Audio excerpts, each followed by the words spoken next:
All right, it is a mystery fifth hour. Our buddy Chris Doering, SEC Network, Florida Gator great, going to join us for a mystery fifth hour. We're doing this from SEC Media Days, and Dallas is where we're recording. How are you? I'm good. Doering? It's always good to see you. I appreciate it. It's good to see you, too. And I got to be honest, like, you hit me up, like, all right, we're going to have you on.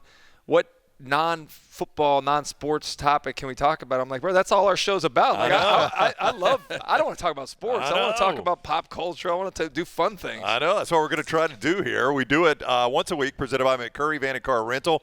Local rental company you get to depend on, all kinds of vehicles to choose from, trucks, SUVs, passenger vans. Easy to rent, in and out fast. Locations in Athens, Muscle Shoals, Huntsville, Coleman on 2nd Avenue Northwest, Skyland Boulevard in Tuscaloosa. 256-559-1003 or McCurryRentals.com. Do you listen to music? What kind of music you listen to? I'm kind of, it's probably sacrilegious here in Texas. I'm not a big country guy. Listen to a lot of, rap, hip-hop type of stuff. Listen to some rock and all. I got a little classical feel to it, too. I used to – pre-game ritual in college, I would listen to Paco Bell's Canon in D the night before. Oh, whoa. Canon in D. You're a strings guy? Yeah, I like a little orchestral music. Yeah, I do too. Yeah, so but that's like relaxing, right? Yeah. So I'd go through, visualize everything I wanted to do, take the notes I wanted to do, and then the next day before I'd leave the hotel, I'd go through the whole thing, read it, listen to that. And then I was very specific. I had to listen to the same songs in the same order, or else I was completely mentally messed up. That included Coolio, Gangster's Paradise? Gangster's Paradise. As I was leaving the hotel, that was one I had to have in there. Coolio. 10,000 Maniacs. I had These Are the Days in there, just to be present there.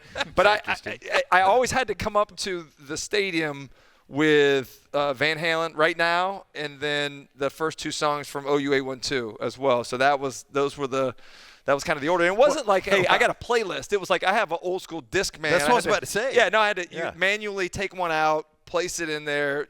These kids don't know the struggles that it is. It is. And we, I'm glad we're talking about this because we would go into one of my favorite discussions is like mixtapes. That's the other thing is like these kids don't understand. Nope. That's a real work of a show of love when you take the time to put a mixtape together. Hell of a for a girl. gift. Yeah. It was a hell of a gift to give somebody. Doubt. But so when I was growing up, like I didn't initially have the dual cassette tape thing. Well, when you got that, you actually arrived. Yeah, you could do a bad mixtape no there. Question. But like I had to do like the DJ says, hey, coming up. Eternal Flame by the Bengals. So I've got it, ready to go because I'm going to give her some There Eternal were two Flame. stories like that. It was that. I remember I have a recording from when I was a kid. My parents are from Miami. We were down there like recording Y100 to get a particular song. I remember that vividly in my head.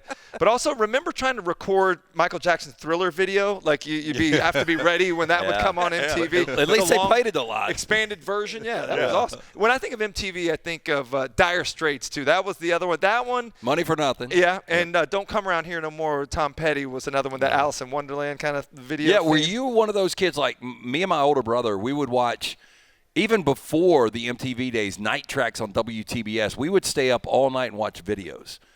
And, videos aren't a thing. I guess they are still a thing, but not for the mainstream They like don't do us. them like they used to do them. No, they were big productions back then. But I could sit on a couch for 6 to 8 hours and watch videos. Yeah, Loved it. That was awesome. MTV has none of that now. I mean, the music television with absolutely no music. Yeah. Doesn't seem right. I tell you what I love because you don't know me well, but I'm an introvert and not very good with women. And so MTV Spring Break, when they'd go to the Spring Break house and they'd have these competitions. And it was boy-girl challenges with whipped cream, or they'd have to get into the back of a cab and change clothes with each other. And I was like, damn, I want to go to MTV Spring Break. And then one year they came to Panama City, Club La Vila. Club La Vila and Spinnaker back in the day. That's spots, right? That's where I would go. I loved them, man. Yeah, but I couldn't go that year because I wanted to go to MTV Spring Break, but I think I'd aged out and couldn't go. I still go on Spring Break. I still think in my mind I'm 21. I'm 28 in my mind. Where does La Vila rank amongst all-time, because, it is heyday. It had a pool, right? It had a pool. Oh, yeah, it had a pool. You didn't want to get in that pool, but it had a pool. No, I think that's up there. What I think Rehab out in Vegas, when that Sunday Rehab thing they did was poolside. That was the guy that invented day drinking and day clubs is like a true visionary. You're drinking, having fun, and girls are wearing like thong bathing suits. It's like, why didn't somebody think of this earlier? Well, I think day drinking, the older you get, I think it's the way to go. My problem is, we'll be hanging out at the pool, and then you go to dinner, and then it just continues. That's what I was going to – I don't have moderation. That's why I've never done drugs, because I would be like Scarface. I'm right there with you. Yeah, snorting coke the whole thing. That's why I never did it. But I have every other problem, the drinking, the girls, the gambling stuff, all of that. I have the addictive personality with. But my day party turns into a night party. Yeah, I don't have that off switch. I think that's why you and I, kind of bonded together last year when we were in Nashville. The last time we saw CD just sprinting down Broadway. Shirtless with, I think I made Dari Noka take his shirt off one of those nights too. No, you don't see Dari. I know T-Bob had his shirt off that night. That's a, T-Bob's that's a common state there. Was the bar scene good in Gainesville? It was all right. Because you think of Florida's a party school. Florida's got a party school aspect to it. I think it's their Sky Bar was good. Sky Bar? Yeah, it was. This is after you. Was this Early when you 2000s? saw Erin Andrews there? We think it was Erin. Erin was a dazzler back in the day. She was a freshman when I was a senior, and actually was dating one of the Gator basketball players back in the day. But the Purple Porpoise? Purple Porpoise was a big deal. Nowadays, the kids call it Midtown. It wasn't Midtown. Midtown is kind of where the Purple Porpoise was. That evolved into Gator City, and now is the Social. I think it's become McDenton's now, but that's kind of a good spot there. They moved the Swamp. The Swamp was an iconic kind of bar right across from campus. That's been remade, over by Sorority Row, which is not a bad location.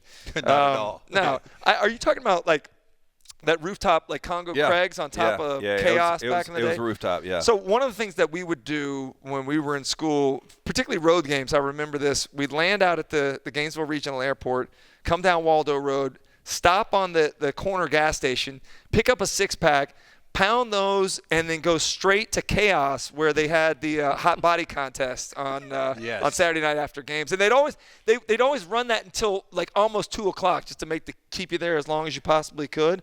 But could you imagine, like, the connectivity? In a lot of ways, social media, the connectivity is bad. You get in trouble with the camera phones. But could you imagine catching a touchdown and then everybody knowing where you're going to be that night? You're the star. You get everybody to come out and hang out. I mean, we didn't have those tools back then. We'd have cell phones. How did we meet up with our friends? I mean, it was luck. Yeah. You would go to a bar and you'd be like, I hope this person is here, not knowing whether or not they were going to be there. Yeah. And it was really luck of the draw. Or you get a number, and what were the chances you were going to make it home with that number? That napkin or whatever. Yeah. It was just in Tuscaloosa, I know for a fact there was a bar in the 90s where the quarterback would walk around and decide who was staying after the bar closed, and it became a very different party after the bar closed. He and his teammates would hang around, and they would decide which girls were going to hang around past closing time. That was a good time. That is in Gainesville, there's a place called TJ's, TJ Morrissey's. We would go there. Thursdays were great. Now, do you remember at 97, Florida lost in Baton Rouge to LSU, and Doug Johnson, I think subsequently later on got in trouble, suspended or something, because he had gone out on a Thursday night. Coach Spurrier was big on Thursday nights being big rest nights. But and by the way, that's the best night for a college kid. Thursday's great. Thursday's Little Friday. Yeah. It's a Little Friday. It's a great night out. Let's put that on the T-shirt. Thursday is Little Friday. Exactly. But I don't know how. I was always able to resist the temptation, except in the off season we would go out, and Thursdays at TJ Morrissey's were good. Saturday night, back in Gainesville, you could drink till 2 and dance till 4, which I think is a great idea. Like, why kick everybody out? They're doing shots at last call. Why kick them out to drive home? Let them dance some of that alcohol off. So drink till 2, dance till 4. Yeah, and it was the same Another kind of thing. shirt. I mean, but that's a great, brilliant plan. Makes a lot of sense. Don't move past the IQ there. No, drink till 2. Let them dance the alcohol off instead of pushing them out the door. Yeah, why don't we do that? Yeah, brilliant. Did you?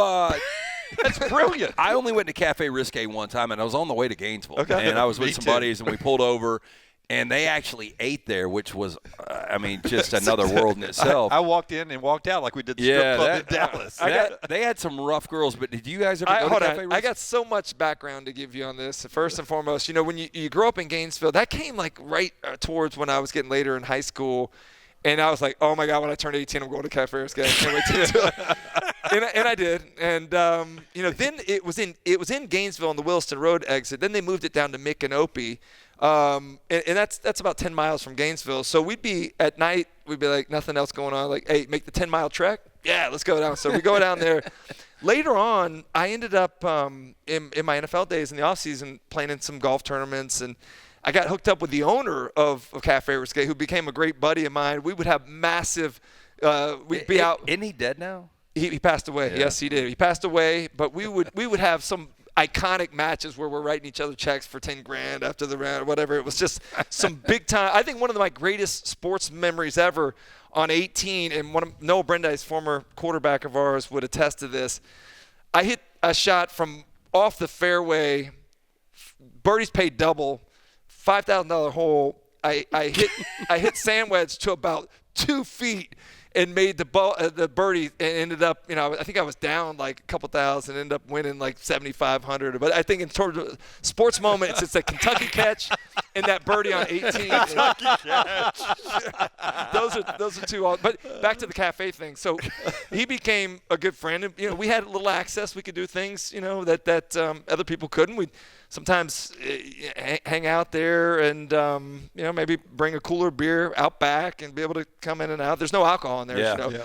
The lighting is a little brighter than it should be. For some of the girls, it is. Well, but that's the thing. Is like it's not a traditional strip club. There's no alcohol. That's in right. fact, the owner that owned Cafe Risque actually owned Skeeter's Big Biscuits. Skeeter's Big Biscuits was a great birthday, a breakfast place. After you drank till 2, danced till 4, you go to Skeeter's Big Biscuits and at help 5. get the rest of that alcohol soaked up.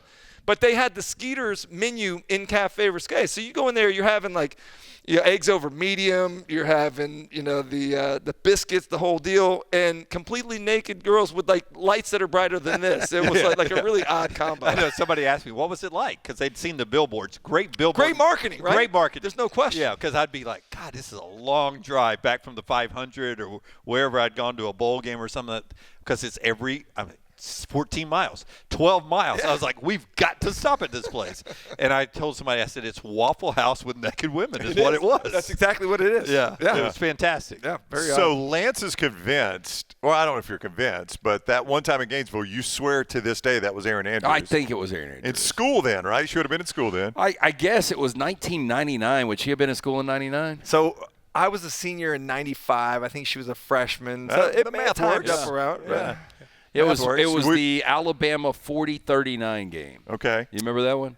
Yes. Yeah. Can you count that as a celebrity? Like if that was her, that's not really a celebrity encounter because she was not a Yeah, celebrity. she wasn't a celebrity at that point. Yeah. 40-39, that was we missed an extra point late, I think, right? I think so. In overtime, Alabama, What- missed the extra point in overtime. Then Alabama scored and missed the extra point, and you were offside. Yeah. Florida was offside, right. so they got a second shot. Yeah. That's right. And that's when Sean Alexander. Sean Alexander had a Yeah. massive game. The longest win streak in Swamp history broke then, I think. That's right. It was, yeah. Nowadays we're losing to Arkansas at home, so it's come a long way. So celebrity encounters, though, I wouldn't consider that because I don't even She know. wasn't a celebrity. You don't even know it was her. Yeah, I mean, I think it was 90% it was her, but she wasn't a celebrity at that point. I had a celebrity encounter last night at the All-Star game. Had a chance to go out with Peter Burns and Alyssa Lang, and as we're walking, we get a text. We're with Lucci. Luch is sitting over. Somehow he hooked up with like Christian Yelich's family, and so he's sitting with the players and the families down there. We got hooked up with the T-Mobile people. We were out in the suite, and so we come back to meet up. He's texting, "Oh, Livy Dunn's over here." I was like, "Oh, all right, this is awesome, man. I want to see Livy Dunn." So we're standing there. Livy Dunn is there with a friend, and they're taking pictures, and people are asking. It's weird because you would think that it's the young girls that are obsessed with Livy Dunn. It's the young boys. The young boys were all, I guess that makes sense. Yeah, but you've seen outside of like a gymnastics meet where I don't even know if she was participating. Well, they had to add security. Yeah, I mean, they're just lined up, and it's like it's the opposite of what a boy band concert would be for teenage girls. Yeah, which was interesting. But I'm standing there, and she's probably 6-7 feet in front of us, and they're doing some pictures that were bound for Instagram, and I'm trying to take a sly picture to be able to send it to my kids to show that Livy's there. And this guy goes, "Hey, are you Chris Doering?" And I was like, "Yeah, he's Chris Doering from Florida." I'm like, yeah. I said, hey, nice to meet you. He goes, hey, I'm David Dunn. I'm Livy's dad. So the interaction, you're standing there. yeah, I'm taking a picture of his daughter. Oh, no. Oh, no. And you're older than him, right? Yeah. We're probably similar age, I think. Yeah. I'd like to think I'm younger, but I don't know. Yeah. But he was awesome, man. And just getting a chance to talk. Their family's from New Jersey, and he was talking about how much time he spends down here in the South, and loves Gainesville. So it was kind of a cool interaction. I didn't get a chance to talk to Livy, but I indirectly got a chance to have a little celebrity interaction. That's hilarious. Burns says she's like he was telling us earlier that he saw her. Yeah. And says she's like just really normal, soft-spoken, maybe a little shy. Well, I think that's part of like being part of this generation's youth is that there's one persona online, and then there's another persona in reality. I think Lane Kiffin's kind of like that, right? He is. The online Lane Kiffin's a little different than being with him in person. He's a little socially awkward, Lane is. We spent some time around him. He's kind of socially awkward. Yeah, but he's been great the last few times. Like we spent some time with him this week, and half of the conversation was about his dad and the impact that Monty Kiffin had on sports, on defense specifically. I always kind of had a little bit of a grudge against Monty Kiffin because my senior year, you brought it up a little bit earlier, we played Nebraska in the national championship game. They beat the hell out of us. But one of the reasons they beat the hell out of us is we had never seen a zone blitz before. Zone blitzes weren't a thing in college football. Supposedly, and I take this as being fact, that the tie between Monty Kiffin and Nebraska is well known. The coaches spent a lot of time with Monty Kiffin leading up, and they evidently got the zone blitz package they ran against us from Monty Kiffin. So I felt like he kind of ruined my senior year by bringing this package in that ultimately, that game got away from us. We were up, I think, 10-6 at the end of the first quarter, and then just a snowball effect of what they were able to do. We're in empty at our 3-yard line, getting sacked. And with the end zone. Yeah. I had you guys +3 that night. I told you I was in Jacksonville, I owe Florida. you. Sorry. Random. But you I guys was went cheering right for down, Florida. but I think you settled for 3. God, you got a great memory. So that was the thing. We were used to whatever we win the toss or the other team would win the toss and defer. We always got the ball first, and we always went down the field and scored. Well, first drive, I got 4 catches, man. I'm feeling it. We go down to the end zone. Danny overthrows me out of the end zone, and we end up kicking a field goal. So that was a little bit different there. We end the first quarter up 10-6, and then you remember in the second quarter, Jaquez Green is returning a kickoff, and he gets tackled, and he dislocates his hip. And he's laying there writhing in pain. They can't get his hip back in. Oh. They're trying to push it. Like, we're watching our teammate here really struggling with some pain. That took the wind out of our sails a little bit, and then things just kind of snowballed. But it was the ultimate game of, personal stats don't really mean a bunch. I had 8 for 125. I was the player of the game for whatever that matters for our team, but didn't get the national championship ring. How long did it take you to get past it? I'm not. I'll let you know. I'm still not. Clearly. But don't you think that there are things in your life that you never really get past? And I think I had such a storybook career from walking on to catching that pass against Kentucky to breaking the career touchdown reception record. I feel like that one thing was the one achievement that we didn't get a chance to. And what made it even more difficult was the next year to watch all my teammates on that 96 team get back to the national championship and ultimately win it. So our 95 team is the only team in the history of Florida football to go undefeated and win the SEC championship game. And yet, the team that lost to Florida State in their last regular season game somehow gets back in and wins a championship.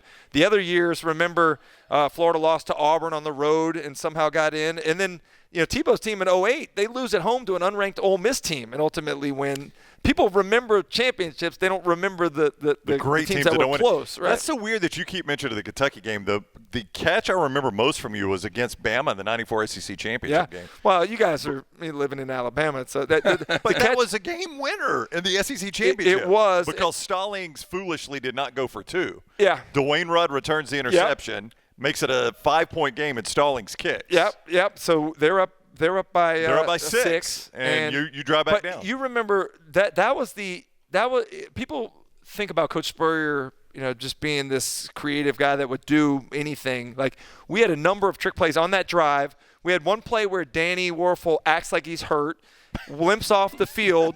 We bring in Eric Kresser, who comes on out of empty some package that looks like we probably are going to run.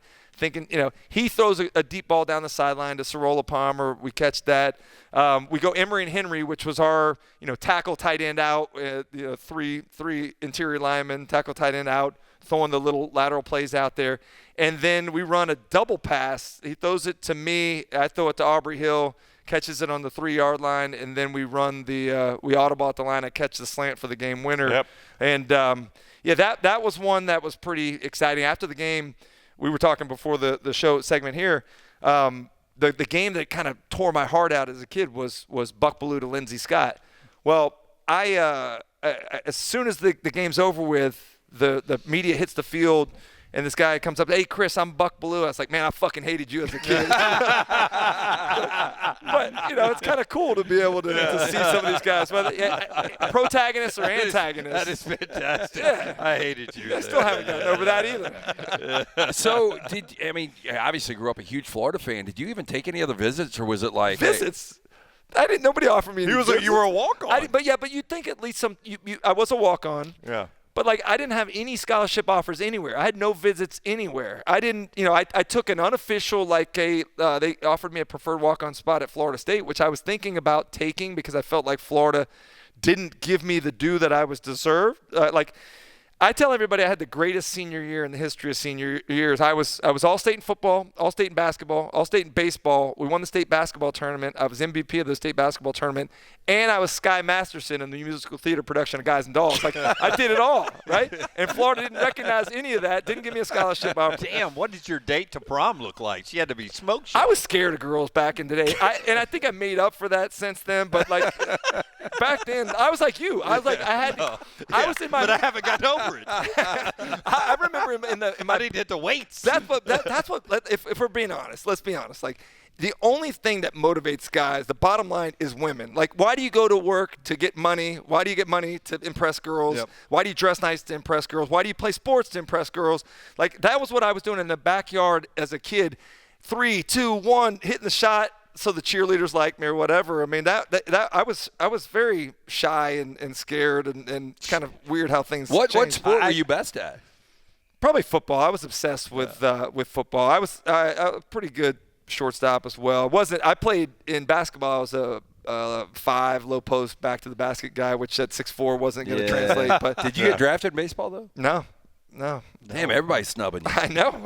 Couldn't catch a break. Back then, the only 6'4" shortstop was Cal Ripken. He was kind of the Dale Murphy was my favorite baseball player. I got probably 250 Dale Murphy different cards, but Cal Ripken was the inspiration for playing shortstop. Okay, urban legend. I've always wondered this. We were told this back in the day at the Swamp under Spurrier. Behind the visiting bench, first few rows, well-endowed co-eds, low-cut tank tops was planned to sit behind the bench to distract. Because not a lot of – on that side of the field, not a lot of bench space over there. Yeah, not a lot. But it used to be the students had all of those rows behind and it is tight. Until they changed the rule. Well, you know why they changed the rule. Oh, no. Well, part of it was because of Florida, and you remember that Tennessee rivalry back in the 90s was a heated one. I assume this is true. Maybe it's urban legend, but supposedly there were Gator fans that were dumping Ziploc bags of piss on the Tennessee fans that were in front of them in that section. So do you pack that or do you fill it at the I don't know. stadium? Yeah, I mean, that's a lot of effort to sneak in. Yeah. Most people are Ziploc bagging like Jim Beam. No, I think you would take the Ziploc in and then go to the bathroom, take a piss. Or bring the Jim Beam in, drink it out of the Ziploc, and then not have to go to the bathroom, just piss right there inside the Ziploc. I mean, I didn't know Florida, Tennessee said to the Copa soccer fans, hold my beer. That's very Central American soccer. Right. Very, very soccer right there. Boy, if you screw up those 2 Ziploc bags, you think you're adding Jim Beam to the Coke. Hey, you talked about you broke the all-time leading touchdown record at Florida. No, in the SEC. Let's get that straight. Okay. Devontae Smith just broke it a couple years ago. I held it for 25 years, which is crazy. He played more games. No, Devontae Smith was an absolute monster. And he speaking of urine, he urinated all over my record. I had 31 touchdowns. I think he had like 40-something touchdowns. Well, I was going to ask you, Florida's had great receivers. Chris Collinsworth way back in the day. That's my hero. Mm-hmm. Is Percy Harvin the most talented? All right, here's the deal. Percy Harvin is the greatest player in the history of Florida football. All right. Wow. You got 3 Heisman Trophy winners. Everybody knows about Coach Spurrier, Danny, and Tebow. You know, Jack Youngblood's another great player. Wilbur Marshall was another really good player. Emmitt Smith. Yeah, I forgot about Emmitt. Percy Harvin's the best player that's ever played at Florida. He's not going to get his credit because I think Tebow overshadows him. But the difference between the 08 team, the 08 offense, and the 09 offense was that Percy Harvin wasn't there anymore. He was incredibly versatile. This is the guy they'd use, you put him at tailback, he'd ripping off 30-yard runs. He would have rushed for 1,000 yards had he played running back. But he certainly could take the top off, could take the short pass and go the distance. Special teams, everything. Yeah, I mean, this dude is electric. And, may have retired a little early. Looked like still, I see him in Gainesville. He's taking his kid to and from school, and it still looks like he can play at this point. What does he do now? I don't know. It was to Bo school. Jackson, Herschel Walker, and Percy Harvin in my lifetime that in any SEC game, when they touch the ball anywhere in the field, I thought it was going to be a touchdown. Darren McFadden? I'd put McFadden in that group, too. McFadden could be in that group, but to me, in my lifetime, Herschel, Bo, and Percy Harvin, I watched every play he played, and I thought anywhere on the field, when he touches it, damn, somebody get him down. Percy Harvin's going to go all the way. Pretty good compliment there, too. Yeah, if he was you're, unbelievable. Percy Harvin for sure. Yeah. All right, that is the Mystery Fifth Hour. Thanks for That's participating. fun, man. Yeah, good stuff. We do this more often. Yeah, Forget let's- talking football. That was fantastic. I know. We do that anytime. If you need a car, van, or truck, rent from McCurry van and car rental. Athens, Muscle Shoals, Huntsville, Coleman, 2nd Avenue Northwest, Skyland Boulevard in Tuscaloosa, 256-559-1003, or McCurryRentals.com. Please give this video a thumbs up. Make sure you've subscribed to our YouTube channel and set your alerts so you know when we're live. And follow us on all social media at Next Round Live.